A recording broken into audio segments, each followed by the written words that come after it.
Hello friend, मैं आनंद राज आप सबों के बीच। देखिए, आज बहुत इंपॉर्टेंट क्वेश्चन बताते हैं। देखिए, C9 जो आपका असिस्टेंट फॉर लर्निंग है बीएड सेकेंड ईयर में, बहुत इंपॉर्टेंट क्वेश्चन है। उपलब्धि परीक्षण, अचीवमेंट टेस्ट, बहुत ज़्यादा इंपॉर्टेंट है, समझे।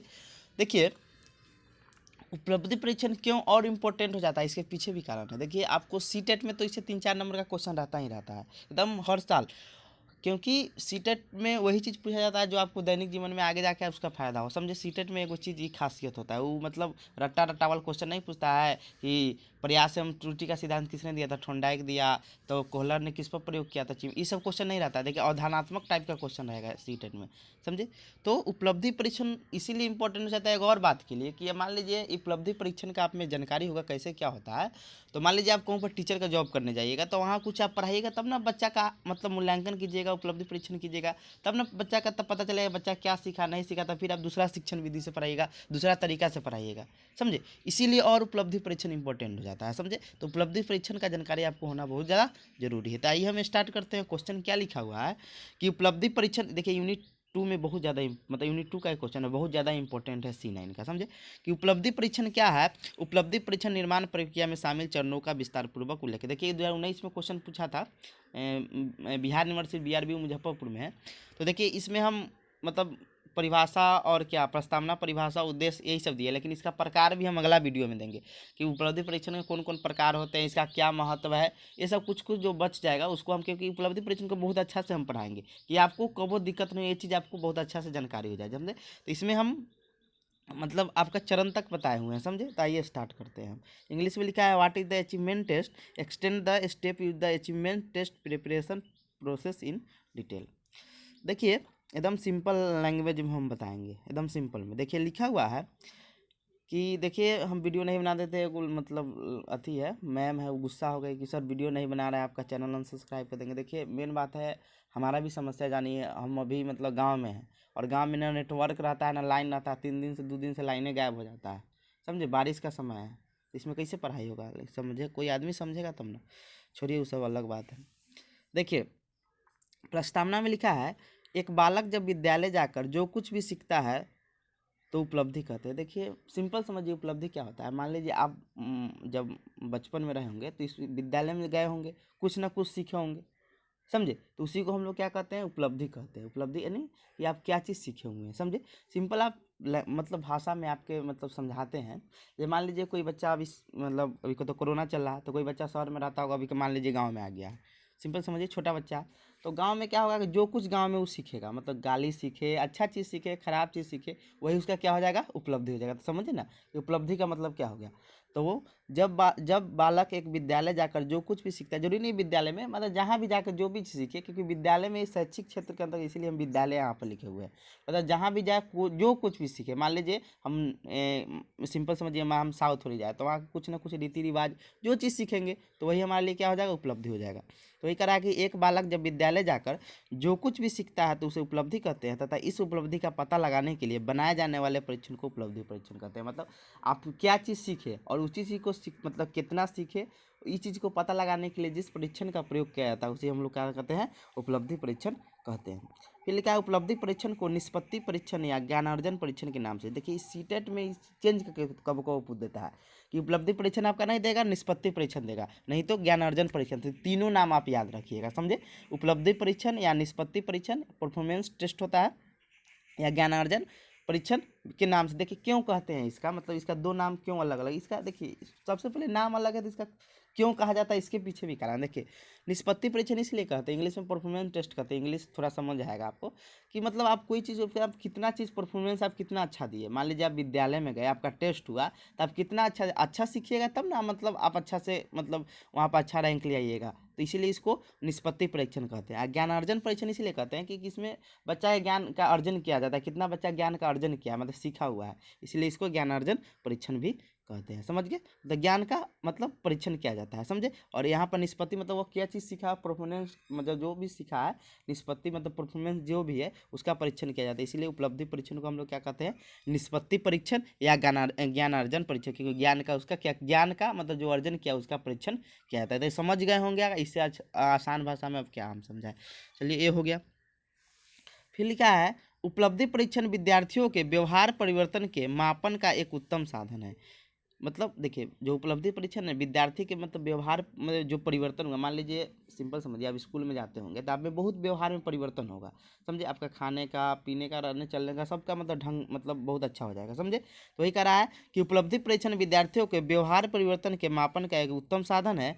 इस परीक्षण द्वारा विद्यार्थी के उस ज्ञान का मापन करते हैं जो वो अर्जित करता है। मान लीजिए, जब जहाँ भी जाइएगा, हम उस ज्ञान का जो आप वहाँ पर सीखे हुए हैं उसी ज्ञान का हम क्या करते हैं कि परीक्षण करते हैं, समझे, मापन करते हैं जो वो अर्जित करता है विद्यालय में। मतलब विद्यालय में क्योंकि शैक्षिक मतलब क्षेत्र के अंतर्गत हम पढ़ रहे हैं, समझे, विद्यालय में। फिर लिखा है अर्थात विद्यार्थी की किसी विशिष्ट विशिष्ट क्षेत्र में प्राप्त सफलताओं या योग्यताओं या उपलब्धियों का मापन करने के लिए उपलब्धि परीक्षण का प्रयोग किया जाता है। मतलब जो बच्चा स्कूल में जो चीज़ सीखा, प्राप्त सफलताओं या योग्यताओं या उपलब्धि का मापन करने के लिए उपलब्धि परीक्षण का प्रयोग किया था। वो उपलब्धि परीक्षण आप लोग समझ गए होंगे कि बच्चा जो कुछ भी सीखता है और उसका जब हम परीक्षण कहते हैं, मतलब टेस्ट करते हैं, मतलब जांचते हैं क्या चीज़ सीखा कितना नहीं सीखा, इसी को हम लोग क्या कहते हैं, उपलब्धि परीक्षण कहते हैं। समझ गए होंगे, समझे। मान लीजिए सिंपल समझिए, मान लीजिए कोई बच्चा मतलब कहोगे आप कोई चीज़ सीख लिया, अब मान लीजिए गाली ही सीख लिया, तो आप पता कीजिएगा ना कितना गाली सीखा। ज़्यादा सीख लिया तो कहिएगा हाँ ज़्यादा सीख लिया, कम उसमें आप अंदर कर सकते हैं पूछ के उस। ठीक है, तो ये चीज़ है। फिर देखते हैं उपलब्धि परीक्षण का अर्थ एवं परिभाषा। देखिए लिखा है कि उपलब्धि परीक्षण परीक्षण का तात्पर्य ऐसे परीक्षण से है जिसके माध्यम से यह पता लगाया जाता है कि विद्यार्थी ने शिक्षण अधिगम के पश्चात किस प्रकार की योग्यता या अनुभव को अर्जित कर लिया है। मतलब देखिए, कह रहा है कि उपलब्धि परीक्षण का तात्पर्य ऐसे परीक्षण से है जिसके माध्यम से यह पता लगाया जाता है कि विद्यार्थी ने शिक्षण अधिगम के पश्चात किस प्रकार की योग्यता या अनुभव को अर्जित किया। मान लीजिए आप सिंपल विद्यालय में कोई बच्चा है, उसका हम जब परीक्षण करेंगे, मान लीजिए आप कोई चीज़ पढ़ा दिए हैं, तो उसके बाद उसका आप पता कीजिएगा तो क्या चीज़ सीखा क्या नहीं सीखा। तो वही चीज़ कह रहा है कि उपलब्धि परीक्षण का तात्पर्य ऐसे परीक्षण से है जिसके माध्यम से यह पता लगाया जाता है कि विद्यार्थी ने शिक्षण अधिगम के पश्चात किस प्रकार की योग्यता या अनुभव को अर्जित किया है, तथा साथ शिक्षक तथा विद्यार्थी दोनों को ही अध्ययन अध्यापन में होने वाली कमियों और कठिनाइयों को भी जाना जाता है। मान लीजिए आप पढ़ाए वो चीज़ बच्चा को फिर नहीं समझता, उपलब्धि परीक्षण कीजिएगा तब ना पता चलेगा कि बच्चा वो चीज़ नहीं समझा। और शिक्षक में भी क्या होता है कि वो मतलब विधि से पढ़ाया उसको समझ नहीं है, फिर अपना कोई दूसरा विधि से पढ़ाएगा। तो वही कर रहा है कि साथ ही साथ शिक्षक तथा विद्यार्थी दोनों को ही अध्ययन अध्यापन में होने वाली कमियों और कठिनाइयों को भी जाना जाता है। लिखा है विभिन्न शिक्षाविदों एवं विद्वानों ने अपने तर्क एवं चिंतन के आधार पर उपलब्धि परीक्षण की निम्नलिखित परिभाषा दी है। देखिए, परिभाषा जितना भी है सब एग्जाम में सीटेट का पूछा हुआ है, 2013 12 बीटेट का एग्जाम में भी बहुत पूछा हुआ है। तो जितना भी डिफिनीशन है सबको 5-6 डिफिनीशन है, उस सबको आप देख लीजिएगा। और देखिए एग्जाम में एक दो तीन लिख सकते हैं, क्योंकि ज़्यादा डिफिनीशन भी नहीं लिखना है, 2 लिख सकते हैं, समझे। लेकिन 5-6 दिन सीटेट में सब पूछा हुआ है, समझे। आप क्वेश्चन उठा के देखिएगा सीटेट में, सब क्वेश्चन सीटेट में पूरा जितना भी एग्जाम्पल है सब मतलब परिभाषा है सब सीटेट में पूछा हुआ है। देखिए लिखा है एबिल के अनुसार क्या बताया गया है कि उपलब्धि परीक्षण वह परीक्षण है जिसका निर्माण छात्रों के किसी ज्ञान को समझने अथवा सॉरी यहाँ से ये वाला वो नहीं है, वो गलती हो गया, ये वाला है।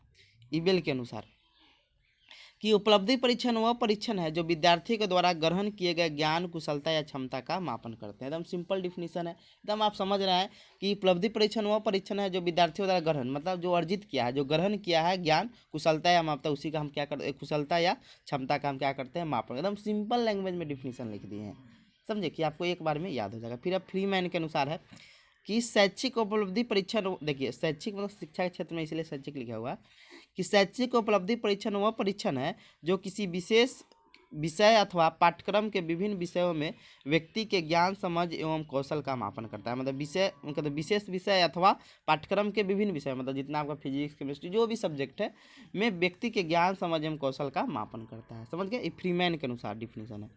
देखिए बीटेट 2011 में पूछ लिया ग्रेजुएशन के जो डिफिनीशन सब वो भी फ्रीमैन वाला भी पूछा हुआ है, समझे। ये भी पूछा हुआ है 2011 में, सब वो सीटेट में वो सब पूछा हुआ है, समझे। आप देख लीजिएगा क्वेश्चन मतलब निकाल के सीटेट का।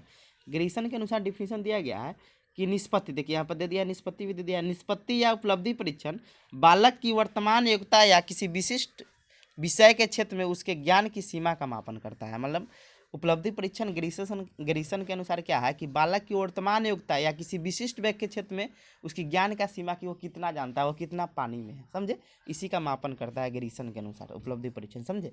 चौथा है देखिए सीटेट मतलब दूसरा का पेपर 2013 में पूछा हुआ है प्रेसी रॉबिन्सन एवं हॉरेक्स के अनुसार देखिए उसके अनुसार डिफिनीशन क्या है कि उपलब्धि परीक्षण का निर्माण मुख्य रूप से छात्रों के सीखने के स्वरूप और सीमा का माप करने के लिए किया जाता है। मतलब उपलब्धि परीक्षण का निर्माण क्यों किया जाता है, मुख्य रूप से क्या है, छात्रों के सीखने के स्वरूप कैसे सीखेगा तथा सीमा का मतलब वो क्या चीज़ सीखा है उसका माप करने के लिए किया जाता है। अब आपका थॉर्नडाइक एवं हेगन के अनुसार क्या डिफिनीशन, ये भी पूछा हुआ है एग्जाम में।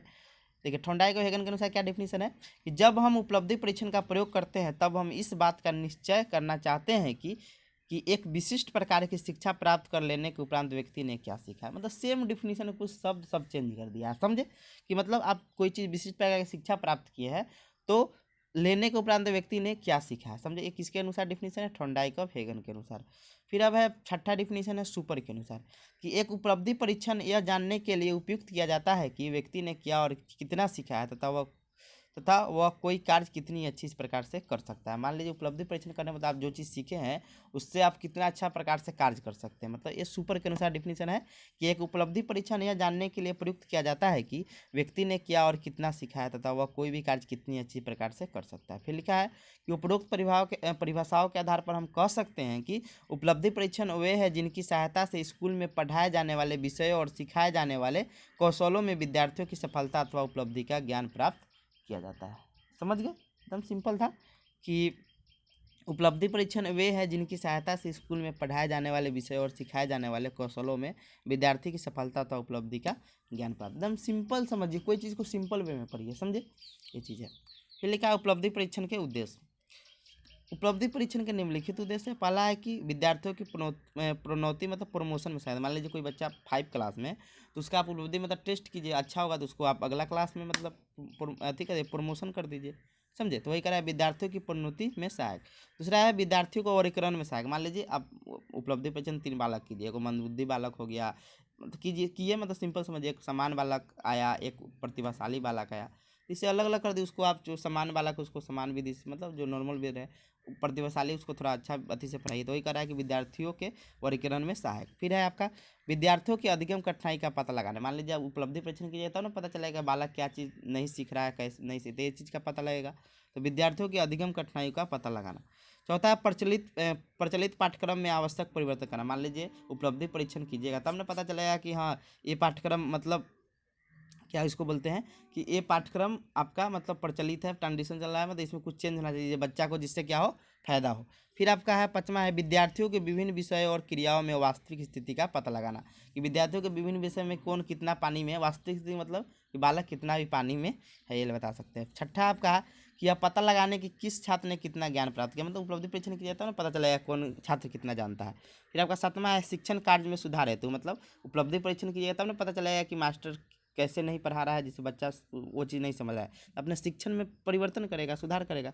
फिर आपका आठवां है प्रवेश हेतु शिक्षार्थियों का चयन करने में सहायक। मान लीजिए 50 विद्यार्थी आ गया, मतलब 20 का एडमिशन करना है, तो आपका उपलब्धि परीक्षण कीजिएगा तब ना आपको मतलब वहाँ पर आपको 20 बच्चा लेना है, तो उपलब्धि परीक्षण सबका टेस्ट लीजिएगा। तो वही करा है प्रवेश हेतु विद्यार्थियों का चयन करने में सहायक। फिर आपका है अध्यापक का मूल्यांकन करने में सहायक। मतलब देखिए आप जैसे सिंपल समझिए, अभी क्या होता है कि कोई टीचर कोई अथी में पढ़ाने जाता है तो उसको बोला जाता है कि आप एक घंटी लेके मतलब एक क्लास लीजिए और देखिए वो जो चीज़ पढ़ाता है वो चीज़ फिर बच्चा से पूछा जाता है कैसा पढ़ा है, तो वही करा है कि अध्यापक का मूल्यांकन करने में भी सहायक है उपलब्धि परीक्षण, समझे।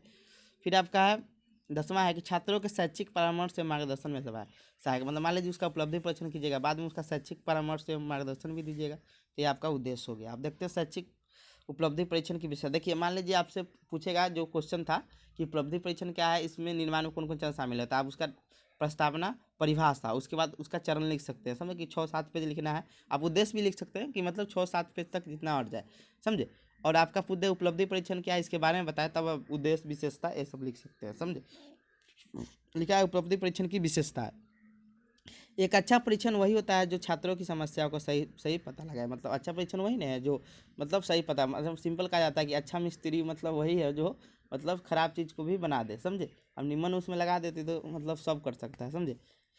तो एक अच्छा परीक्षण वही होता है जो छात्रों की समस्याओं का सही सही पता। देखिए एक और चीज़ है, देखिए अभी का जो समय चल रहा है ना, इसमें क्या होता है कि आज इसमें एगो मतलब अथी बोल रहे हैं कि जब भी किताब से इक्स होता है तभी मोबाइल पर पोज मार देता है, मतलब ऐसा स्थिति चल रहा है, समझे। मतलब जैसे ही किताब उठाते हैं वैसे ही मोबाइल आके बीच में चलाता है, ऐसा स्थिति है। इसीलिए भी पढ़ाई उतना अच्छा से नहीं हो पा रहा है।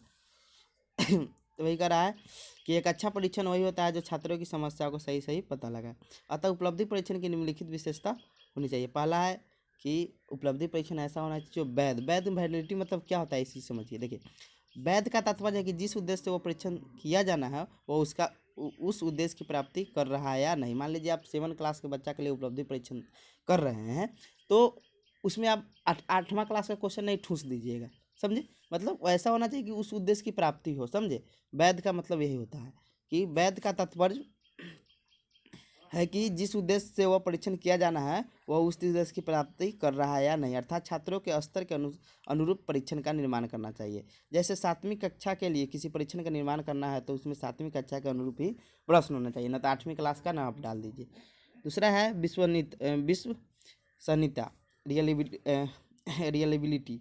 लिखा है उपलब्धि परीक्षण विश्वसनीय होनी चाहिए, अर्थात परीक्षण का रिजल्ट हर बार एक ही आना चाहिए, किसी भी परिस्थिति में न बदले। मतलब यहाँ कहने का मतलब हुआ कि मान लीजिए सिंपल समझिए कि सूरज पूरब में उगता है तो सब जगह सूरज पूरब में ही उगना चाहिए, मतलब उसका रिजल्ट बदलना चाहिए। 2+3 5 होता है तो 5 होना भी चाहिए, समझे। मतलब उसमें नहीं चेंज होना चाहिए। बिहार की राजधानी पटना है तो पटना है, ये हुआ विश्वसनीयता। मतलब उपलब्धि परीक्षण विश्वसनीय होने चाहिए, अर्थात परीक्षण का रिजल्ट हर बार एक ही आना चाहिए, किसी भी परिस्थिति में न बदले। जैसे 2+3 5 होता है तो हर बार 2+3 5 ही होना चाहिए, समझे। अब देते हैं वस्तुनिष्ठता। एक अच्छा उपलब्धि परीक्षण वस्तुनिष्ठ होना चाहिए, अर्थात किसी प्राप्त प्रश्न का उत्तर हर क्षेत्र एवं परिस्थिति में एक समान ही आना चाहिए। कहने का मतलब हुआ कि इसमें कोई भी प्रश्न हो, मान लीजिए हम चेक किए चाहे कोई भी दूसरा टीचर चेक किए, तो उसका आंसर एक ही आना, मतलब एक ही होना चाहिए, मतलब अलग अलग नहीं होना चाहिए, समझे। तो एक अच्छा उपलब्धि परीक्षण वस्तुनिष्ठ होना चाहिए, अर्थात किसी प्राप्त प्रश्न का उत्तर हर क्षेत्र एवं परिस्थिति में एक समान आना चाहिए। अंक प्रदान करते समय अध्यापक मतलब परीक्षक के व्यक्तित्व पर प्रभाव न पड़े। मतलब वस्तुनिष्ठ करने का मतलब हुआ कि उस पर प्रभाव ना पड़े कि मतलब आपको हम चेक किए तो 2 नंबर दिए और मेरा दूसरा टीचर चेक किए तो 3 नंबर दिए, ऐसा नहीं होना चाहिए, समझे। मतलब ऐसा परीक्षण कीजिए जो वस्तुनिष्ठ हो, समझे। फिर है विभेदीकरण। एक अच्छा परीक्षण वही होता है जो दो लोगों के मत को जानने में मान लीजिए आप ऐसा टेस्ट लेने लगे कि सब बच्चा को एक के समान उत्तर हो जाए, समझे। ये सब के लिए अलग अलग भी होना चाहिए। फिर आपका 5वां व्यापकता या समग्रता। प्रश्न संपूर्ण पाठ्यक्रम से संबंधित हो। मतलब कहने का मतलब हुआ कि परीक्षण आप ले रहे हैं और मान लीजिए आप एक चैप्टर से ज़्यादा क्वेश्चन पूछिए, दूसरा चैप्टर से क्वेश्चन नहीं पूछे, तो प्रश्न संपूर्ण पाठ्यक्रम से संबंधित होना चाहिए, मतलब सबसे क्वेश्चन होना चाहिए। फिर मानवीकृत कि वैसा परीक्षण जिसमें वैज्ञानिकता का समावेशन, मतलब वैज्ञानिक तरीके से आप उसमें मतलब उसका मतलब अथी बनाइए, टेस्ट परीक्षण कीजिए। अब देखते हैं उपलब्धि परीक्षण निर्माण में शामिल चरण, ये बहुत ज़्यादा इंपॉर्टेंट है, समझ। लिखा है उपलब्धि परीक्षण के मुख्य सोपान या मुख्य सोपान निम्नलिखित है, मुख्य चरण निर्माण में मुख्य निम्नलिखित है। पहला है परीक्षण की योजना बनाना कि आप कैसे परीक्षण कीजिएगा। दूसरा है तैयारी कि उसमें कौन कौन क्वेश्चन कैसा क्वेश्चन डालिएगा। तीसरा है परीक्षण का अंतिम प्रारूप, उसमें से आप सेलेक्ट कीजिएगा कौन क्वेश्चन को रखना है कौन क्वेश्चन को नहीं रखना है। और चौथा है परीक्षण का मूल्यांकन। लास्ट में देखिए सिंपल समझिए, कोई एग्जाम का क्वेश्चन भी बनता है तो पहले योजना बनाया जाता है कैसे हमको कौन कौन टाइप का क्वेश्चन क्या डालना है। तैयारी मतलब कौन कौन मतलब अति लघुत्तरीय देना है कि सॉरी ऑब्जेक्टिव देना है कि अति निबंधात्मक क्वेश्चन देना है, ये सब देना है, ये सब तैयारी होगा। परीक्षण का अंतिम प्रारूप। अब लास्ट में स्टेप पहुंचा जाता है कि इसमें से कौन क्वेश्चन रखना है कौन नहीं रखना है। और मूल्यांकन मतलब उसका 2-3 आदमी उसका मूल्यांकन करता है, समझे। मान लीजिए उसका फाइनल जो अथी बनता है, कोई भी ऐसे ही मतलब टेस्ट का क्वेश्चन बनता है, समझे। अब देखते हैं परीक्षण का योजना बनाना। इसमें क्या होता है, किसी भी परीक्षण के लिए सर्वप्रथम उसके निर्माण की योजना बनाई जाती है। किसी बड़े अथवा जटिल कार्य को करने के लिए सबसे पहले उसकी योजना बनाई जाती है, तत्पश्चात उस योजना पर कार्य किया जाता है। इसी प्रकार परीक्षण की रचना के लिए भी परीक्षण निर्माण की योजना बनानी पड़ती है। देखिए किसी प्रकार के मतलब यहाँ क होगा, किसी यहाँ क होगा, यहाँ लिखिएगा किसी होगा यहाँ पर। देखिए इस चीज़ को हम फिर से समझाते हैं, हम नहीं समझेंगे फिर से हम समझाते हैं। किसी लिखा हुआ कि देखिए कोई भी आप मान लीजिए सिंपल समझिए, अभी शादी का समय चल रहा है, शादी का समय है, तो शादी मतलब चलता है तो अब भोज करना है, तो भोज करने से पहले योजना बनाते हैं ना कि हमको इतना चाहिए वो चीज़ चाहिए, ऐसे इतना आदमी को खिलाना है, ये चीज़। तो वैसे यहाँ भी किया जाता है, कोई भी आप परीक्षण होता है ना, चाहे कोई भी कार्य होता है, उसमें सबसे पहले प्लानिंग किया जाता है। बिना प्लानिंग का वो कार्य सफल नहीं होगा। मान लीजिए आप प्लानिंग नहीं कीजिएगा कि हम इतना आदमी को भोज खिलाना है, समझे, तो वो तो फिर गड़बड़ हो जाएगा। तो यही चीज़ कह रहा है कि यहाँ पर क होगा मतलब किसी प्रकार परीक्षण की रचना के लिए भी परीक्षण निर्माण की योजना बनाई जाती है। किसी प्रकार के परीक्षण की रचना करेंगे तो वहाँ पर परीक्षण निर्माण की योजना बनानी पड़ती है। इसके अंतर्गत सर्वप्रथम यह निर्धारित किया जाता है कि परीक्षण के उद्देश्य क्या है, परीक्षण का स्वरूप क्या है, परीक्षण किस प्रकार बनाया जाएगा तथा परीक्षण किसके लिए बनाया जाएगा, मतलब कौन क्लास के लिए बनाया जाएगा, कैसा उसका उद्देश्य होगा, समझे, ये सब चीज़ें। परीक्षण की योजना के अंतर्गत निम्नलिखित बिंदु आते हैं। पहला है परीक्षण उद्देश्यों का निर्धारण। लिखा है परीक्षण रचना की योजना के निर्माण के समय ही परीक्षण के उद्देश्य निर्धारित किए जाते हैं। इसका निर्धारण परीक्षा निर्माणकर्ता द्वारा किया जाता है, मतलब जो उसका निर्माण करता है, जो परीक्षण जो टेस्ट जो क्वेश्चन बनाता है उसके द्वारा किया जाता है। दूसरा है विषय वस्तु का निर्धारण। उद्देश्यों के अनुसार ही परीक्षण के विषय वस्तु का निर्धारण किया जाता है। जैसे यदि किसी परीक्षणकर्ता का उद्देश्य 18 वर्ष की आयु के बालकों की बुद्धि का मापन करना है, तब विषय वस्तु के निर्धारण में परीक्षण निर्माणकर्ता को यह निश्चित करना होता है कि बुद्धि से संबंधित किन किन पहलुओं को मापन करना है। या वैसे सिंपल समझिए कि मैं 7वां क्लास के बच्चा का अथी करना है, तो 7वां क्लास से मतलब कौन कौन क्वेश्चन होना चाहिए, पर वो मतलब उद्देश्य निर्धारित करेंगे। फिर आपका तैयारी है कि अब दूसरा तैयारी क्या, प्रिपरेशन क्या करेंगे। परीक्षण की निश्चित एवं व्यवस्थित योजना बनाने के पश्चात ही परीक्षणकर्ता परीक्षण के प्रारंभिक रूप की तैयारी करते हैं, मतलब उसका प्रारंभिक रूप जब तैयारी होता है वो क्या करते हैं कि उसका उद्देश्य निर्धारित करने के बाद ही करते हैं। परीक्षण में जितने प्रकार के पदों के, देखिए पद का मतलब हुआ क्वेश्चन के प्रकार, मतलब आप ऑब्जेक्टिव क्वेश्चन दीजिएगा कि सब्जेक्टिव क्वेश्चन दीजिएगा, लघुत्तरीय जो होता है, फिर उसमें आप मिलान करने वाला प्रश्न दीजिएगा या सही गलत वाला प्रश्न दीजिएगा, ये पद हुआ। तो ये कह रहा है परीक्षण में जितने प्रकार के पदों की आवश्यकता होती है उन्हें प्रारंभिक रूप में ही निर्मित कर लिया जाता है, समझे, निर्मित कर लिया जाता है। जो ऑब्जेक्टिव क्वेश्चन हुआ आपका, सत्य असत्य वाला, ट्रू फॉल्स वाला, ये सब क्वेश्चन का मतलब पद का मतलब यही हुआ, वो सब क्वेश्चन के प्रकार हुआ, प्रारंभिक रूप में ही निर्मित कर लिया जाता है। परीक्षण के पदों को एकत्रित मतलब जमा करने तथा उसके पद रूप को निश्चित करने के पश्चात परीक्षण निर्माणकर्ता के लिए यह आवश्यक हो जाता है कि वह पदों को विषय वस्तु उपयुक्तता तथा गुणों की दृष्टि से देखें। मतलब आप जो क्वेश्चन दिए हैं, मतलब अथी किए हैं, तो विषय वस्तु में वो चीज़ है कि नहीं है, उपयुक्तता उसका क्या उपयोग है तथा गुण की दृष्टि से वो देखा जाए, जिससे उनका यह प्रारंभिक रूप और अधिक सुधरे। मतलब देखिए कुछ गलती रह गया होगा तो इसमें और अधिक थोड़ा सुधार कर सकता है। परीक्षण के तैयारी में परीक्षणकर्ता को निम्न बातों का ध्यान रखनी चाहिए। पहला, विभिन्न स्रोतों से परीक्षण पदों को एकत्रित करना, मतलब कौन कौन क्वेश्चन है उसको मतलब जमा करेंगे, कौन कौन हम क्वेश्चन लेंगे, समझे, मतलब पद का मतलब है क्वेश्चन से हुआ, समझे, प्रश्न से हुआ। दूसरा है पदों को विभिन्न रूपों में सम्मिलित करना। विभिन्न रूपों में सम्मिलित करने के विभिन्न भागों में ऑब्जेक्टिव क्वेश्चन, सब्जेक्टिव क्वेश्चन, निधानात्मक क्वेश्चन, ये सब में रूप में सम्मिलित करना। और आपका पदों को स्वयं तथा विशेषज्ञों की सहायता से अवलोकन एवं संपादन करना। और दूसरा से आप मतलब स्वयं कर सकते हैं या कोई इसका मतलब स्पेशलिस्ट होगा उसकी सहायता से अवलोकन या संपादन करना, समझे। तो यहाँ पर आप एक और चीज़ लिख सकते हैं। देखिए इस चीज़ हम एक और चीज़ बताते हैं, जैसे प्रश्नों के प्रकार में आप यहाँ पर लिख सकते हैं। जैसे हम सिंपल बताते हैं यहाँ पर कि कैसा कैसा प्रकार का प्रश्न होना चाहिए यहाँ पर प्रश्न के प्रकार में। तो एक चीज़ देखिए हम आपको बताते हैं कैसा कैसा प्रकार के आप प्रश्न यहाँ पर लिख सकते हैं। देखिए हम यहाँ पर लिख देते हैं, आप वहाँ पर, क्योंकि हम ये चीज़ लिखे हुए थे, समझे, लेकिन ये चीज़ मतलब क्या बोलते हैं कि छूट गया, हमको वहाँ देना चाहिए था, क्योंकि यहाँ छूट गया था तो हम अलग पेज में लिखे थे, यहाँ पर जोड़ देते। लेकिन आप लिख लीजिएगा, क्या लिखिएगा, हम लिख देते हैं, उसको आप कर सकते हैं। देखिए यहाँ लिख लीजिएगा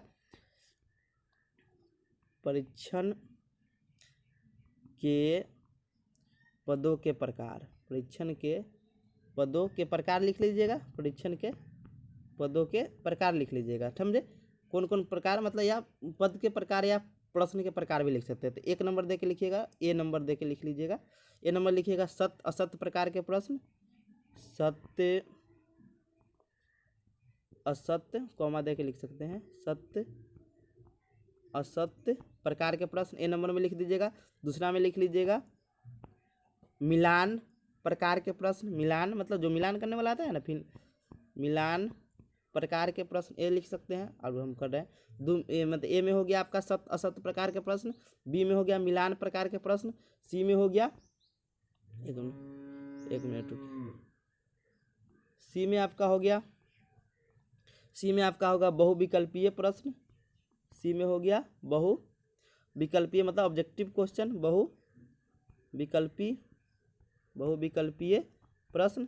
डी में लिख दीजिएगा लघुतरीय प्रश्न, डी में लिख दीजिएगा लघुतरीय प्रश्न, और ई में लिख दीजिएगा आप निबंधनात्मक प्रकार के प्रश्न, निबंधनात्मक कंसेप्चुअल जो क्वेश्चन होता है वो। तो ये आप कर लीजिएगा, मतलब समझिए इस जो 3 लिखे हैं ना, उसके बाद आप लिख दीजिएगा परीक्षण के पदों के प्रकार कौन कौन होते हैं। तो सत असत प्रकार के प्रश्न कर सकते हैं ना, लिख लीजिएगा, क्योंकि हमको छूट गया है, आप यहाँ पर लिख लीजिएगा, थोड़ा और अच्छा लगेगा, समझे कि कैसा कैसा प्रकार के हम प्रश्न वहाँ शामिल करते हैं। अब देखिए तीसरा है आपका परीक्षण का अंतिम पर्व। देखिए इसमें जो आप क्वेश्चन सेलेक्ट किए हैं उसमें आप क्या को छाटना है, क्या चीज़ को रखना है, वो चीज़ को मतलब इसमें देखा जाता है। लिखा है परीक्षण की योजना एवं उसके प्रारंभिक रूप की रचना के बाद यह जानने का प्रयास किया जाता है कि परीक्षण कितना श्रेष्ठ, वैध एवं विश्वसनीय, मतलब जो क्वेश्चन दिए हैं वो कितना मतलब अच्छा है, वैध है, मतलब और विश्वसनीय है।